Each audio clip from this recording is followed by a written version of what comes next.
2절까지 말씀입니다. 시편 143편 1절에서부터 12절까지 말씀 한 절씩 번갈아 가며 교독하도록 하겠습니다. 여호와여, 내 기도를 들으시며 내 간구에 귀를 기울이시고 주의 진실과 의로 내게 응답하소서.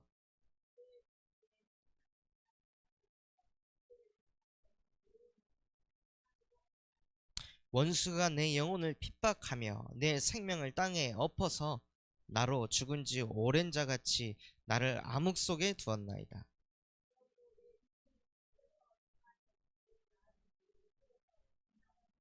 내가 옛날을 기억하고 주의 모든 행하신 것을 읊조리며 주의 손이 행하는 일을 생각하고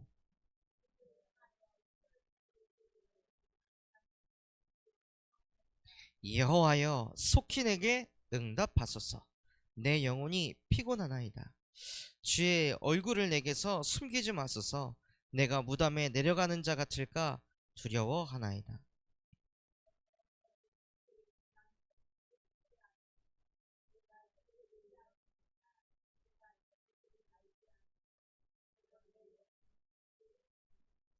여호와여, 나를 내 원수들에게서 건지소서. 내가 죽게 피하여 숨었나이다.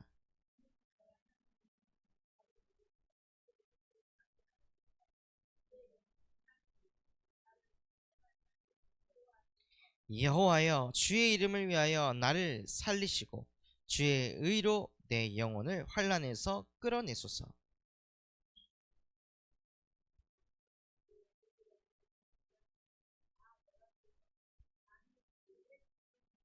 아멘. 이 말씀 가지고 주의 모든 행하신 일을 읊조립니다.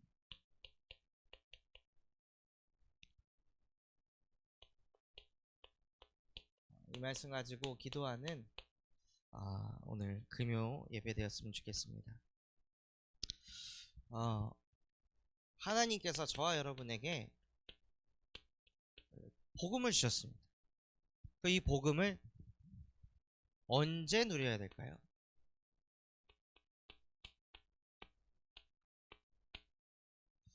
하나님이 저와 여러분에게 복음을 주셨는데 언제 누리라고 주신 거예요?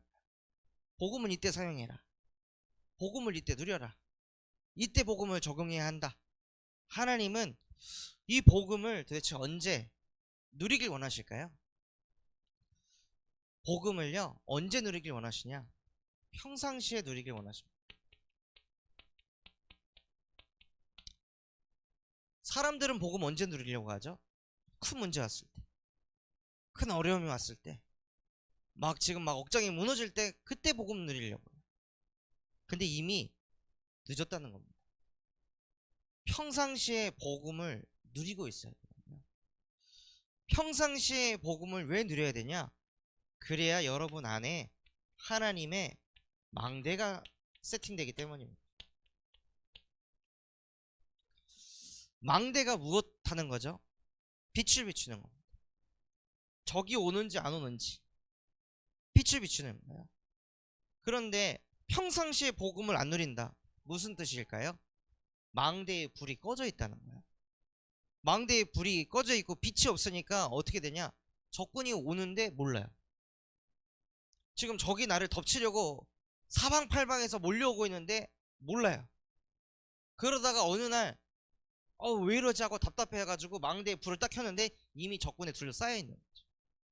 그때서야 주는 그리스도시요 살아계신 하나님의 아들이십니다 하고 막 때려잡는데 적군이 너무 많은 거예요. 그러니까 사람들이 어떻게 되냐? 영적 싸움하다가 지쳐버려요. 아무리 싸워도 또 싸워야 되고 또 싸워야 되고 또 싸워야 되고.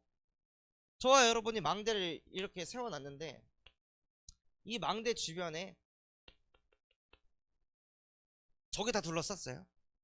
적이 다 둘러싸가지고 이 적을 망대에서 나오는 이 빛으로 적을 하나씩 꺾어 나가는데 이때 적이 가만히 있냐? 또 오는 거예요. 적이 끊임없이 사방팔방에서 적이 계속 몰려오는 거죠.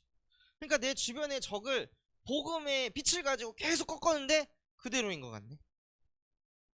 이렇게 영적 싸움 했는데 아직도 그대로네. 왜냐? 계속 적이 뭐 올려오고 있으니까.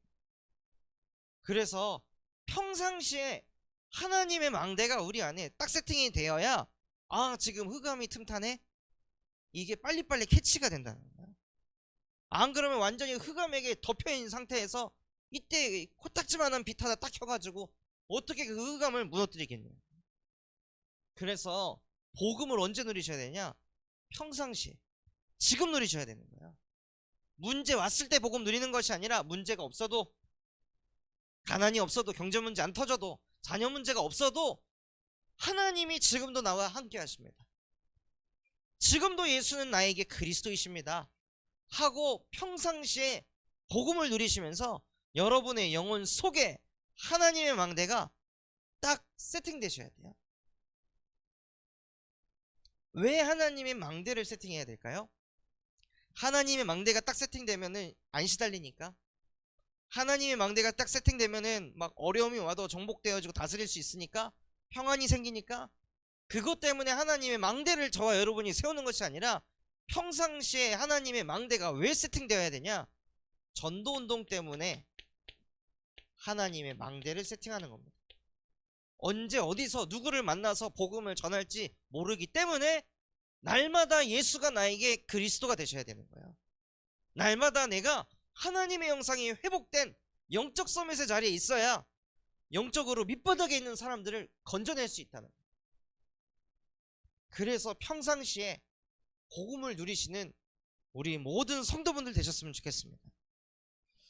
그래서 평상시에 복음을 누리는 길은요, 딱 한 가지 방법밖에 없습니다. 주의 모든 것을 읊조리는 것입니다.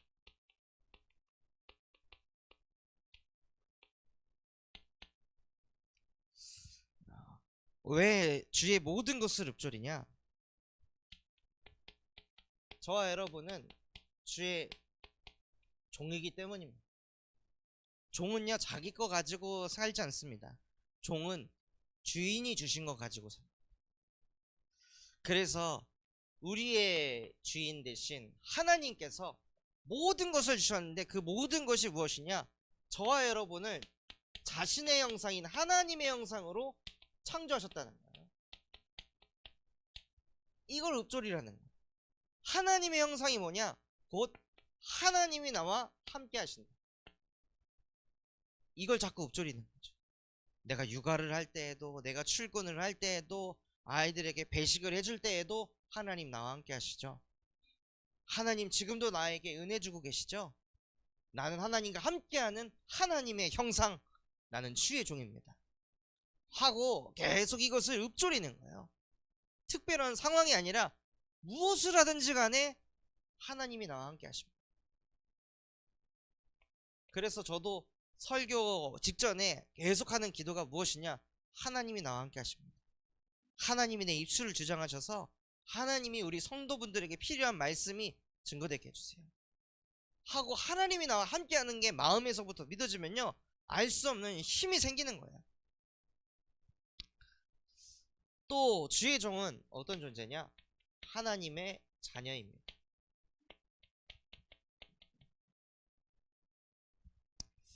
하나님의 자녀는요 무엇을 누리냐? 그리스도를 누립니다. 어떤 순간이 와도 예수는 그리스도, 모든 문제 해결자입니다. 하나님 지금 이 현실 어마어마해 보이지만 그리스도한테 문제가 아니잖아요. 하나님 지금 내가 가지고 있는 이 어려움 그리스도에겐 문제 아니잖아요. 나는 오직 그리스도만 바라보겠습니다 하고, 주의 종은요 하나님의 자녀는 뭘 누리냐? 그리스도를 누립니다.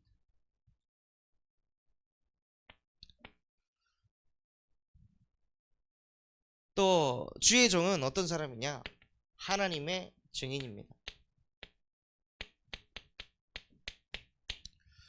하나님의 증인은 다른 것을 안 살고요 오직 성령으로 사는 사람입니다.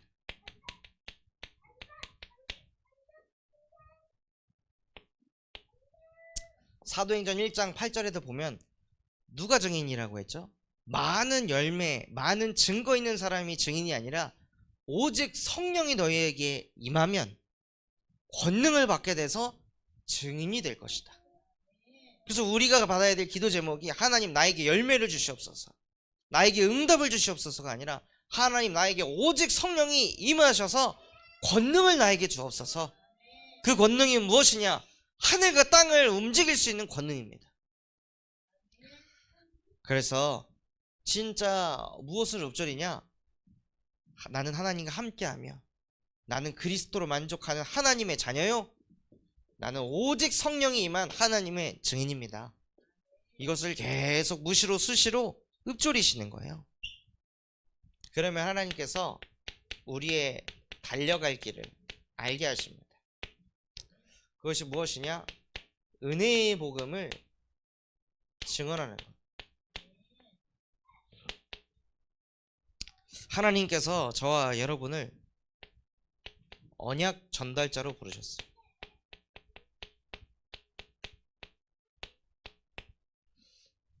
그래서 어떻게 전달하라고 하셨냐? 나 여호와는 오직 유일한 하나님 여호와다.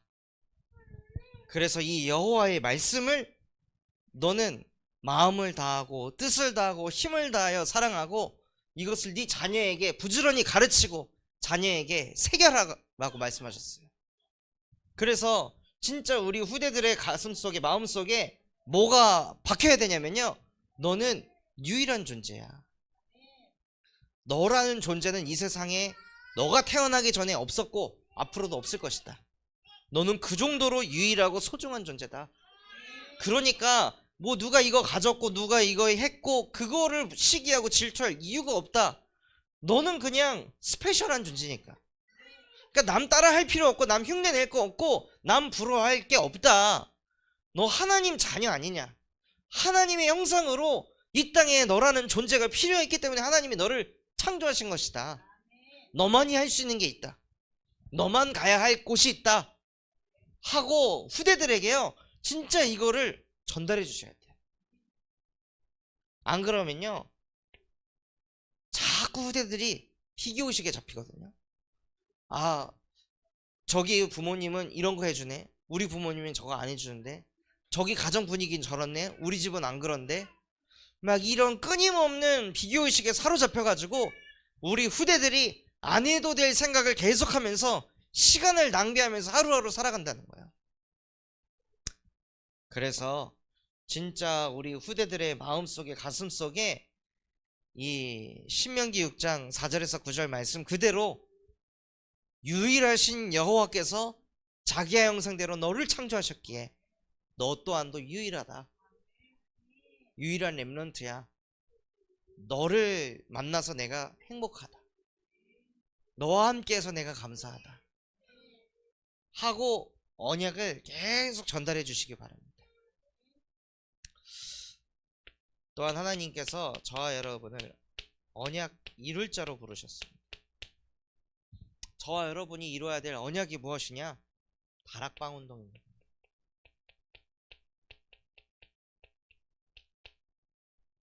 호세우의 언약을 주셨는데요, 호세우를 이루려면 호남을 살리고 세계를 살리고 후대를 살리려면 무엇 하셔야 되냐?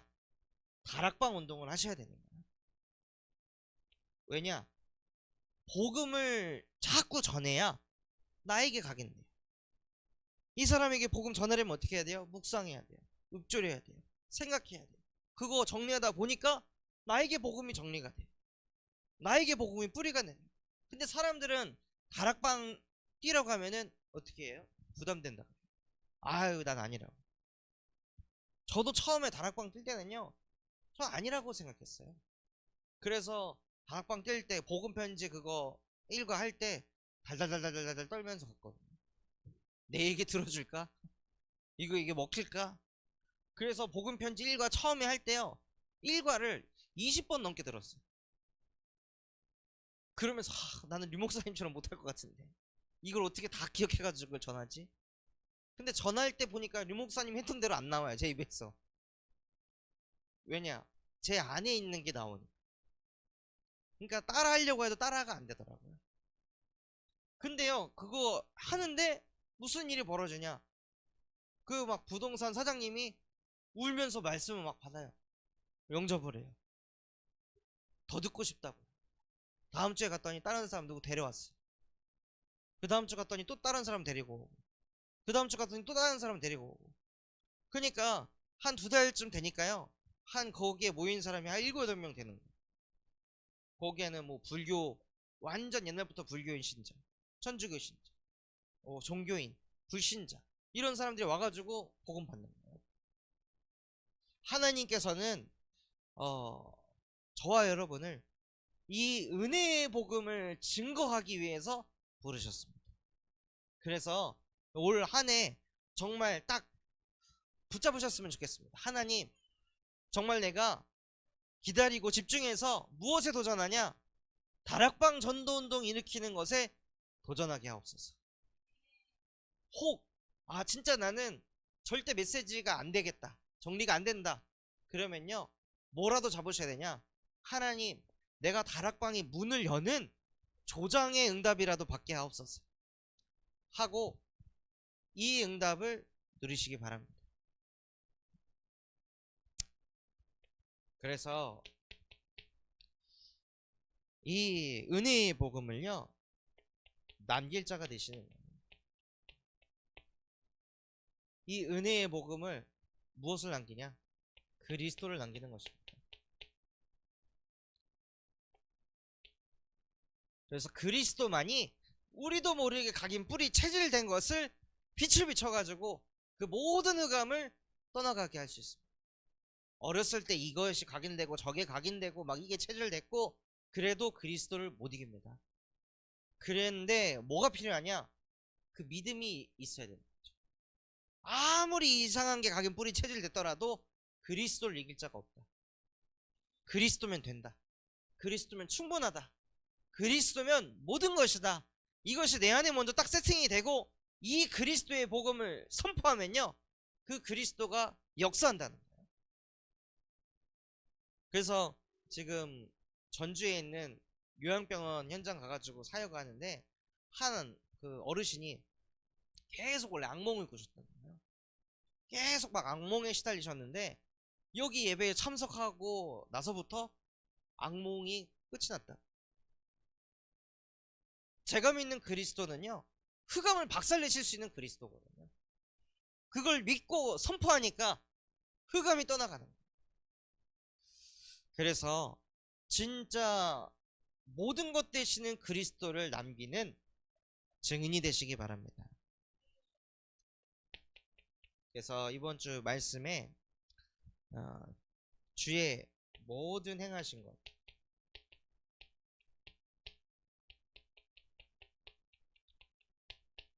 읊조리며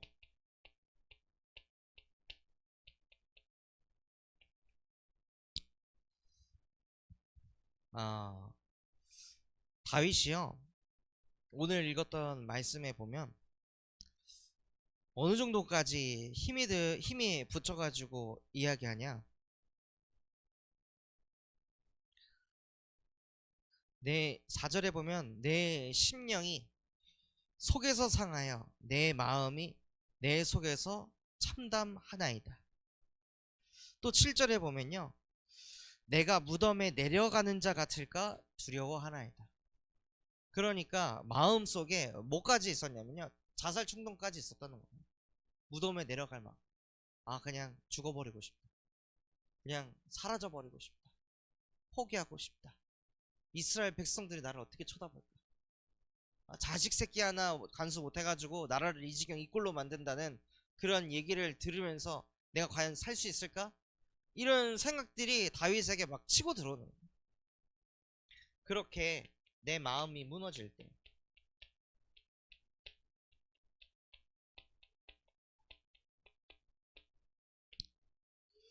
그렇게 내 마음이 무너질 때요 다윗은 뭘 하냐? 주께서 행하신 모든 것을 읊조렸다고 했어요. 그 주께서 행하신 모든 것 무엇이냐? 바로 구원입니다. 하나님께서 인간에게 모든 것을 합력해서 선을 이뤄가시는데 그것은 무엇이냐? 바로 구원의 역사를 이루기 위해서. 그래서 저와 여러분이 뭐가 있어야 되냐면요, 이 구원의 감사가 끊이질 않아야 되는 거예요. 구원에 대한 감사, 이 근원적인 감사가 내 안에 없으면 자꾸 육신에게서 감사를 얻으려고, 현실에서 감사를 찾으려고요, 사람한테서 감사를 얻으려고 해요. 저와 여러분은 하나님 떠나가지고 죄 가운데 빠져서 평생 내 맘대로 내 뜻대로 안 될까봐 막 불안해하고 초조해하고, 또한 나보다 잘난 사람이 있으면 시기하고 질투하고, 나보다 못난 인간이 있으면 막 판단하고 정죄하고, 그러면서 누구를 만나도 스트레스 받을 수밖에 없는 본질상 진노의 자녀였는데, 저와 여러분을 그 속에서 십자가 사건을 통해 구원하셨다는 거예요. 그 구원 받은 것에 대한 감사가 있어야 뭐가 되냐? 나는 주의 종입니다. 이게 되어지는 것입니다. 주님께서 우리를 이 십자가의 보혈의 피 값으로 우리를 사셨습니다. 우리를 자기의 그 생명을 던져가지고 우리를 사셨다는 거예요. 그래서 나는 주의 종입니다. 이 고백이 나오는 거예요. 그래서 이 축복 속에서 정말 저와 여러분이 받을 응답이요, 주의 말씀이 퍼져나가는 것입니다.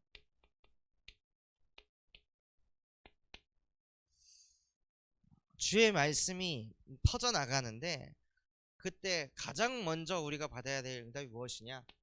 성도를 살려라.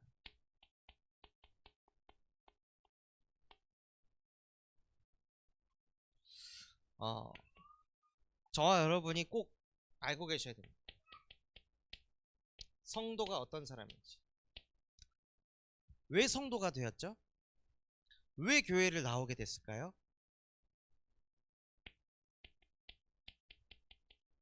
이런 표현을 하셨어요.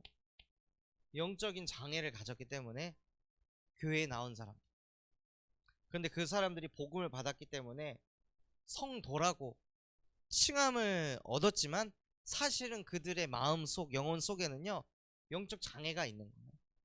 그런데 사람들은 이렇게 얘기해요. 교회 다니는 사람이 왜 저래? 아니, 중직자가 왜 저래? 권사가 왜 저래? 장로가 왜 저래? 성도를 잘 이해를 못한 거죠. 영적 장애를 가지고 있으니까, 정신의 장애, 나밖에 모르는 그 사고방식을 가지고 있어요. 교회 오면 나중심이 막 사라져요? 아니잖아요. 교회 오면 육신중심이 사라져요? 아니잖아요. 남에게 인정받고 싶다 하는 욕구, 교회 오면 사라져요? 그거 그대로 가지고 교회 오는 거예요. 그대로 가지고 와서 교회에서도 인정받고 싶어, 교회에서도 사랑받고 싶어, 교회에서도 나를 나타내고 싶어. 이게 치유가 안 된다니까요. 그 안 된 사람들이 어디에 오냐? 교회에 오는 거예요. 근데 사람들은 그걸 이해를 못하니까 교회 온 사람이 왜 저래? 이 생각을 바라보는 거죠. 가장 복음이 필요한 곳이 어디냐? 교회에 다니는 성도들에게 가장 복음이 필요한 거예요. 그래서 진짜 성도를 바르게 이해하시기 바랍니다. 아니, 성도가 돼가지고 왜 이렇게 예배를 안 지켜? 이거 자체도 이해를 못한 거죠. 영적으로 장애를 겪고 있는 사람한테 왜 안 해? 왜 저래? 표현이 이 장애잖아요. 장애는 하고 싶어도 못하는 거예요. 할 수 있는데 안 하는 게 아니라 하고 싶어도 못하는 게 장애라고요. 그 얼마나 답답하겠어요, 그 사람들도. 근데 거기다 대고 너 왜 그래? 너 왜 안 해? 너 왜 집중 안 해? 너 왜 예외 회복 안 해? 계속 이런 얘기하면은 이 장애를 가진 사람이 어떻게 될까요? 눌리는 거예요. 시달리는 거예요. 그러니까 어떻게 되냐? 나중엔 눌리는 게 싫으니까 막 짜증나게 되고 예민해지고 민감해지게 되는 거죠. 그러니까 교회를 다니면 다닐수록 사람이 점점 이상해지는. 그러니까 성도를 제대로 이해 못하면요, 그렇게 된답니다.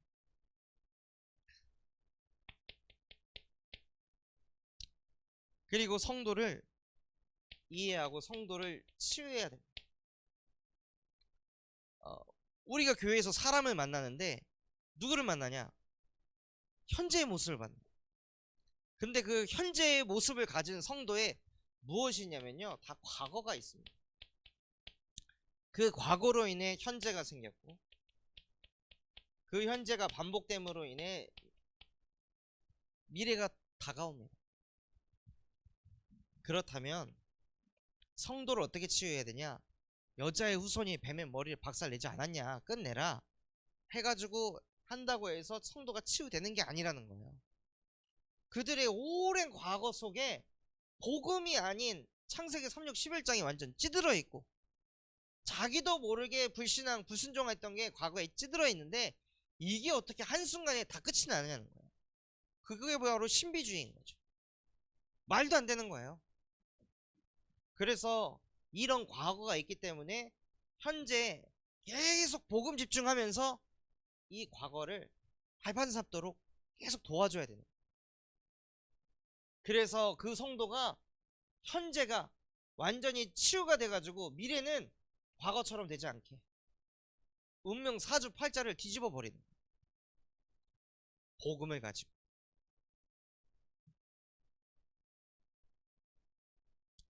또한 성도를 살리려면요, 나의 CVDIP가 있어야 돼요.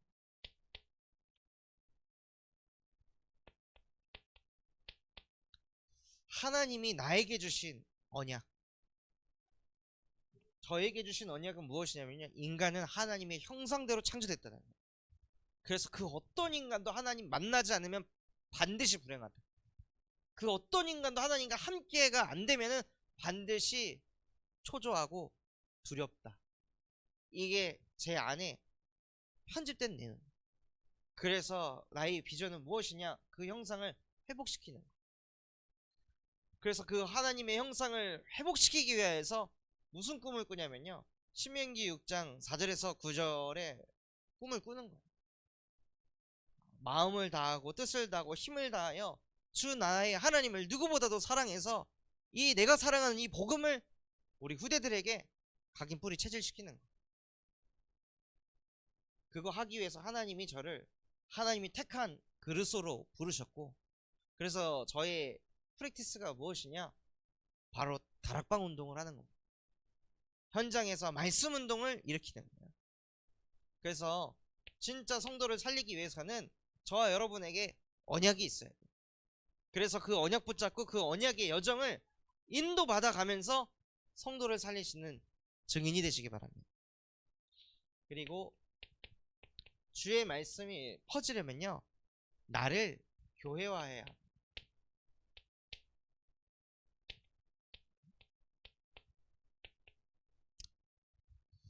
나를 교회화하는 게 어떤 걸까요? 여기 군산 참소문교회 와가지고 새가족 카드 등록해가지고 작성해서 목사님이 새가족 등록했습니다, 인사하세요 해서 인사하면은 교회화 된 겁니까? 진짜 개인이요, 교회화가 되어야 돼요. 개인이 교회화가 되었단 말은 무엇이냐? 강단의 제자가 되었다는 거예요. 강단의 말씀이 실제 내 삶 속에 자꾸 적용이 되어지고 누려지는, 그렇게 해서 나 자신을 교회화시키고 현장을 교회화시키는 겁니다.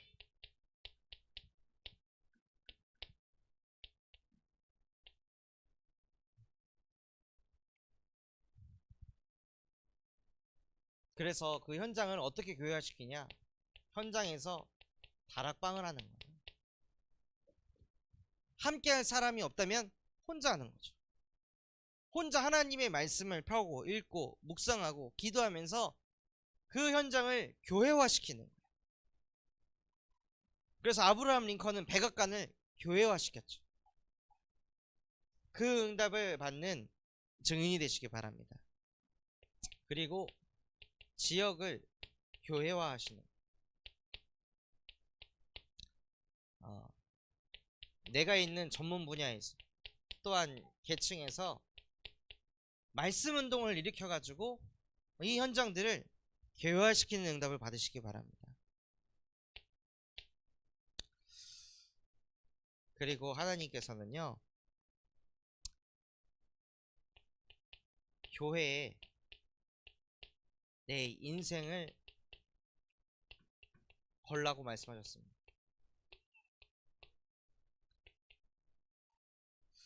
모든 축복이 교회에서부터 시작되기 때문에 교회에 인생을 걸라 하셨습니다. 그래서 우리 안에 인생 메시지가 딱 편집되어 있어요. 그것이 무엇이냐? 하나님 사랑입니다. 그 어떤 것보다 내가 주님을 사랑합니다. 내가 그 어떤 것보다 주님과 함께하고 싶습니다. 동행하고 싶습니다. 이것이 되어지는 사람은요, 뭐가 되냐? 이웃사랑이 됩니다. 영혼이 가슴에 담겨집니다. 나밖에 모르던 내 인생이 다른 사람의 아픔을 들으면은 내가 더 아픔이 오고, 그 사람을 두고 나도 모르게 자꾸 기도가 되고, 그 사람이 자꾸 떠오르고 생각나고. 이게 무엇이냐? 나도 모르게 하나님 사랑하니까 하나님 마음이 내 마음이 되어 있는 거예요.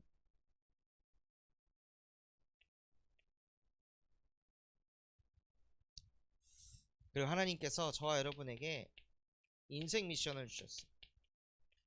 그것이 바로 호남 세계 후대를 살리는 것입니다. 여기에 내 인생을 걸며 저희 인생에 전도가 있다 말씀하셨는데, 그것이 무엇이냐? 111 운동을 일으키는 것입니다. 하나님, 정말로 올 한 해 나로 말미암아 내가 살고 있는 지역에 지교회가 세워지게 하옵소서. 우리 가정을 통해 한 나라를 실제 선교하는 그러한 복음 명문 가문이 되게 하옵소서.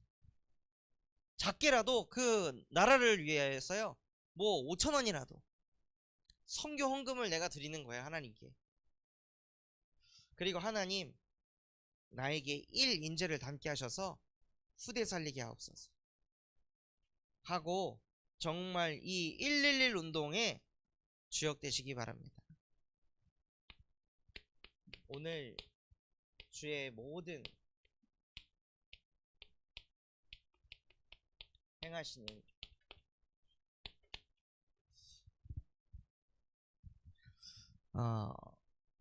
주님이 주신 이 모든 행하신 것들을 읊조리려면요, 저와 여러분이 꼭 받아야 될 응답이 있습니다. 그것이 무엇이냐? 결국 읊조리려면 든 게 있어야 돼요. 그러려면 예배가 갱신되어야 됩니다.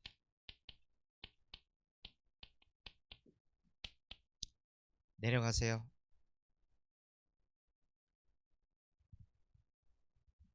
예배가 갱신되어야 되는데,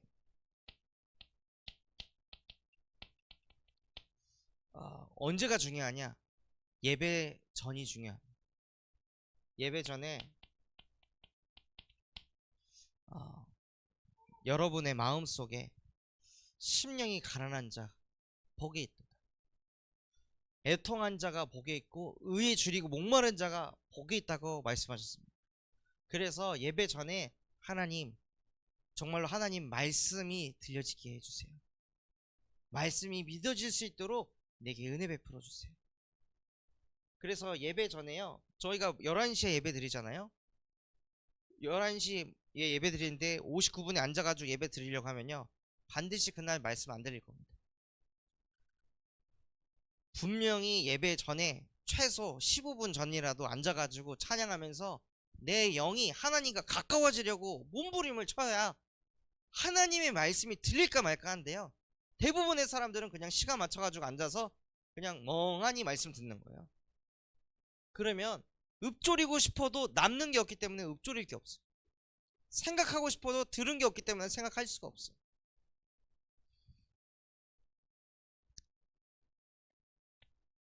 그리고 예배 중에, 지금도 예배하고 있죠. 지금 예배하고 있는 이 중에 저와 여러분이 무엇을 갱신하셔야 되냐? 사무엘상 3장 10절과 같이 사무엘아 사무엘아 하나님께서 부르셨는데, 그때 사무엘이 어떻게 하였냐? 여호와여, 내가 여기 있습니다. 주의 종이 듣겠나이다. 말씀하옵소서. 예배하는 이 시간 하나님 내가 주의 말씀을 듣겠나이다. 나에게 말씀을 주시옵소서. 하나님 나 말씀 받으러 왔잖아요. 자꾸 나를 다른 것에 생각 빼앗기게 하는 흑암이 무너지게 하시고 말씀이 들리게 하옵소서 하고 예배 중간중간에도 계속 하나님 앞에 서도록요 영적 싸움 하시면서 예배하셔야 되는 거예요. 우리가 가장 많이 영적 싸움 해야 될 때가 언제냐? 내가 힘들 때가 아니에요. 내가 외로울 때 우울할 때가 아니라 언제 영적 싸움 가장 많이 하셔야 되냐? 지금입니다. 예배하는 지금 이 시간 영적 싸움 가장 하셔야 되는 거예요. 막 피곤해, 내 생각에 온갖 잡념에 하나님 나를 끌고 가게 하는 뱀의 머리 지금 이 시간 여자의 우선 대신 예수 그리스도의 이름으로 박살내 주시옵소서. 예배하러 왔는데 하나님 예배가 안 됩니다. 나에게 은혜를 주시옵소서. 말씀 받으러 왔는데 자꾸 다른 게 보입니다. 하나님 영안을 열어 주옵소서 하고 예배 중에요 하나님 앞에 자꾸 설 수 있는 그 은혜가 있으셔야 돼요.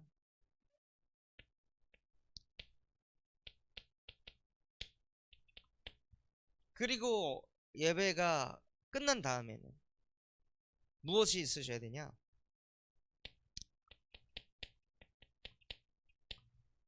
많은 것도 아닙니다. 예배 시간에 받은 것 중에 한 단어 혹은 예배 시간에 들은 것 중에 한 문장 또는 한 구절 이거를 내 안에 남기는 거예요. 다른 것을 내 안에 남기는 것이 아니라 예배 시간에서 어마어마한 걸 여기 있는 모든 내용을 어떻게 다 갖겠어요? 메신저인 저도 힐끔힐끔 봐야 아는 거를 이걸 듣고 막 칠판에 뭐가 있었지 막 이거를 1번 되지 뭐 2번 되지 뭐 3번 되지 뭐 이거를 막 저희가 암기하려고 예배하는 게 아니잖아요. 근데 저희도 모르게 그 대한민국 교육의 정서가 깔려가지고 다 알아야 될 것 같아요. 다 기억해야 될 것 같아요. 그게 아니라는 거죠. 여기에서 하나님이 내 가슴에 마음에 담게 하신 한 단어 한 문장 한 구절만 기록하고 남기는 겁니다. 그럼 예배 성공한 거예요. 그리고 무엇 하시냐? 기도갱신을 하시는 겁니다.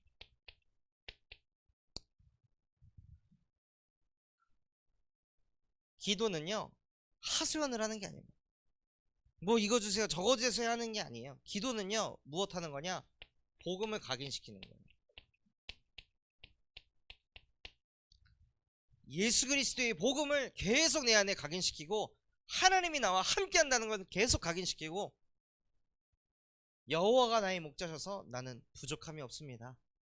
계속 내 안에 각인시키면서 그걸 뿌리내리고 그게 체질되도록 계속 복음 누리는 기도를 하시는 거예요. 777 기도를 상구상 기도를 그래서 하라고 하시는 거예요. 다른 거 각인되기 전에 복음이 각인 뿌리 체질되도록. 그래서 저와 여러분의 영혼 속에 이 복음이 딱 각인되면요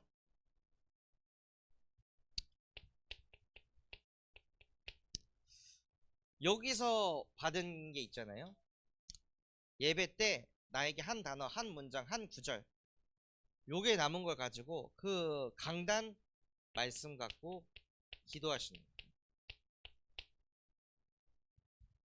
복음을 먼저 내 안에 세팅하고 그 다음에 강단 말씀 가지고 기도하시는 거예요. 요게 어디에 적용되죠? 이번 한 주 나의 삶에 적용이 되는 거예요. 나의 한 주의 방향으로 인도받는 거예요.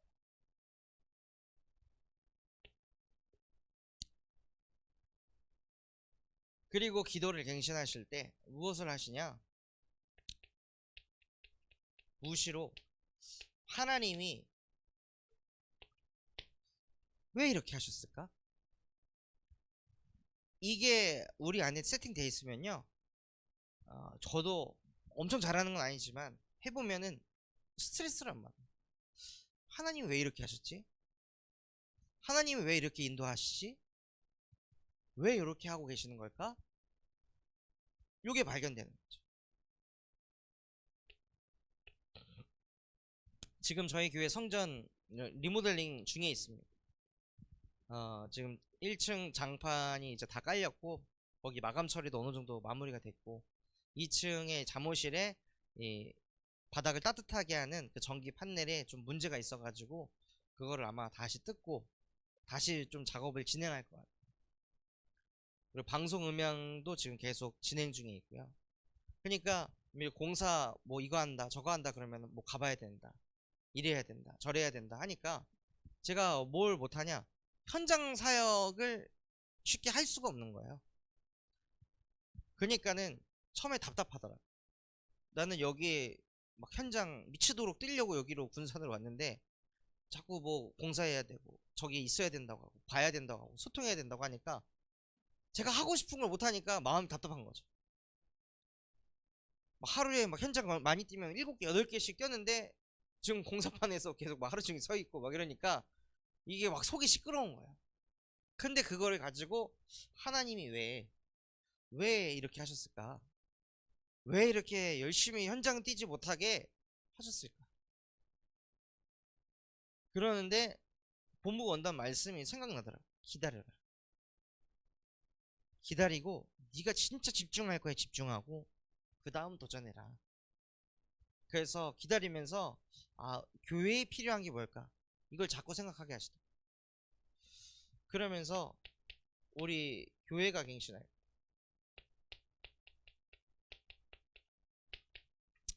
바로 새가족입니다. 현재 새가족부가 운영이 안 되고 있죠. 그래서 이 새가족부를 성전 이전하고 나서 그 다음 주부터는 다시 진행을 하려고 해요. 그래서 새가족에게는 기초 메시지가 꼭 확립이 돼야 됩니다. 이 기초 메시지가 확립되지 않으면 강단 말씀이 안 들리거든요. 지금 무슨 말이지? 저 무슨 뜻이지? 저 단어는 뭐지? 생각이 엄청 많아져요. 그래서 새가족부를 운영하면서 기초 메시지를 확립시키고 이게 확립된 사람만 새가족부에서 졸업을 시켜주는 거죠. 그냥 5주 들었다고 땡이 아니라 실제 이게 확립되는지 안 됐는지 체크하고 확인하고, 그래서 진짜 복음이 개인화되도록, 그래서 새가족부를 통해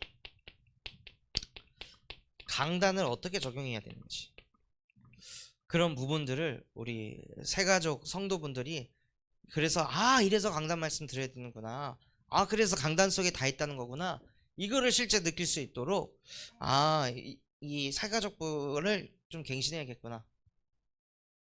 그래서 이 새가족부를 두고 같이 기도해 주시기 바랍니다. 또한 세계복음화를 이루려면요, 교회에서 금토일 시대를 해야 한다 말씀하셨습니다. 그래서 금토일 시대를 통해 무엇을 하냐? 치유의 역사를 일으키는 거예요. 계속 복음으로 답내고 끝내는 그런 신앙을 자꾸 고백하고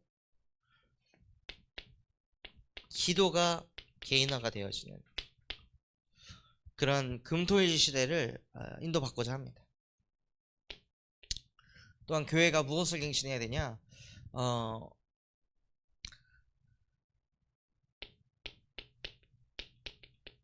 렘넌트 운동을 갱신해야 됩니다. 진짜 딱 왔을 때도 느낀 게 뭐였냐? 진짜 렘넌트를 위한 게 없구나. 우리가 후대 복음화 외치고 있는데 실제 후대를 위해 하는 사역이 없구나, 이런 게 많이 보였었거든요. 그래서 진짜 렘넌트 운동에 초점을 두고 렘넌트들을 통한 전도 운동을 맛봐야겠구나. 그래서 청년 전도 운동이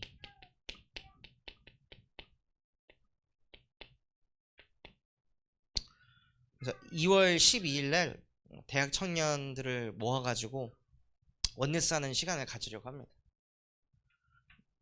그래서 만약에 기회가 된다면은 그 전날 주일날부터 청년들을 데리고 먼저 한번 합숙을 한번 해보고 교회에서 다음날 일어나가지고 청암산 등산하면서 묵상도 하고 호흡도 하고 어싱도 하고 그런 부분들을 조금씩 인도받으면서 청년들을 계속 모으려고요.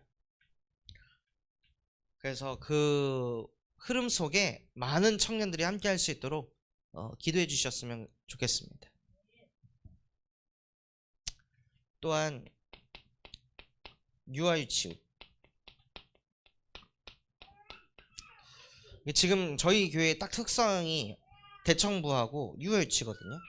그래서 이 유아유치도 이제 이사를 하고 성전 이전을 하게 되면 부모 다락방부터 해가지고 이 유아유치도 주일날 왔을 때 예배하고 끝나는 게 아니라 거기에서 또 계속 저희가 아이들에게 언약을 어떻게 심을지 자꾸 고민하고 그런 활동을 하고, 또 토요일에는 유아유치 서밋스쿨 만들어 가지고 우리 렘넌트들 교회로 데리고 와서 어떤 때보다 가장 행복하게, 기쁘게, 즐겁게, 그래서 그게 유아유치 불신자 부모들에게 복음을 증거하는 플랫폼이 되도록 같이 기도해 주시기 바랍니다.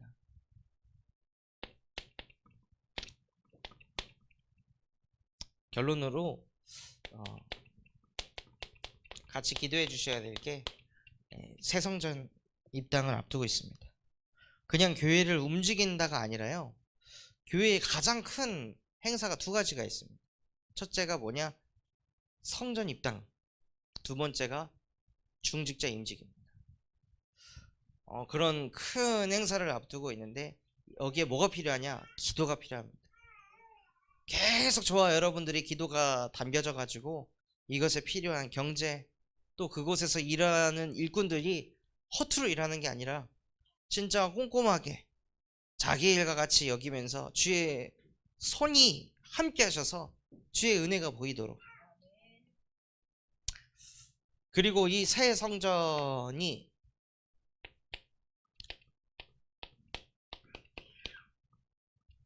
세워졌을 때 받아야 될 응답이요, 공예배 회복입니다.